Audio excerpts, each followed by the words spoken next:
अस्सलामु अलैकुम दोस्तों, कणक का छट्टा कर लगे। देखो DAP छट्टन डे आ। कमाद पाया सी, देख सकते हो। कमाद पाया सी, इन्हूं रेजर मारिया वा। रेजर मार के ते 72 की कणक कर लगे आ इंशाअल्लाह।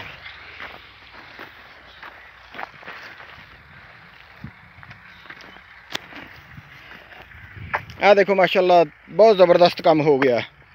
हुण इत्थे DAP छट्टती आ तो उत्तों सुहागा ते आ देख लो 72 माशाअल्लाह कैसा है।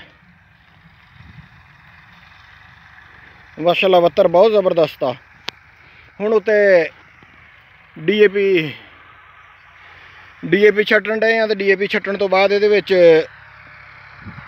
कणक दा बीज छट्ट देना। बीज छट्ट के ते सुहागा मार देना।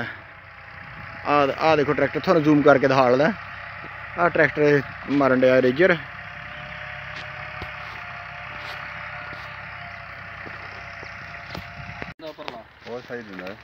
वो सही दिंदा।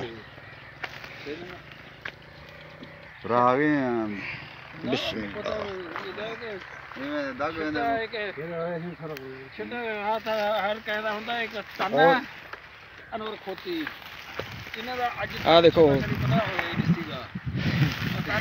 कणक का बीज भी पाउण लगे इंशाअल्लाह। अज पहला एकड़ काश्त कर लगे हैं। मैं क्या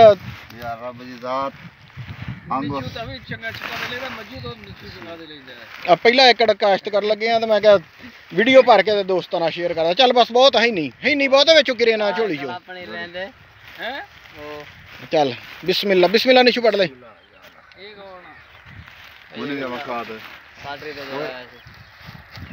चल चल शुरू कर रहे हैं। अही तो शुरू की है।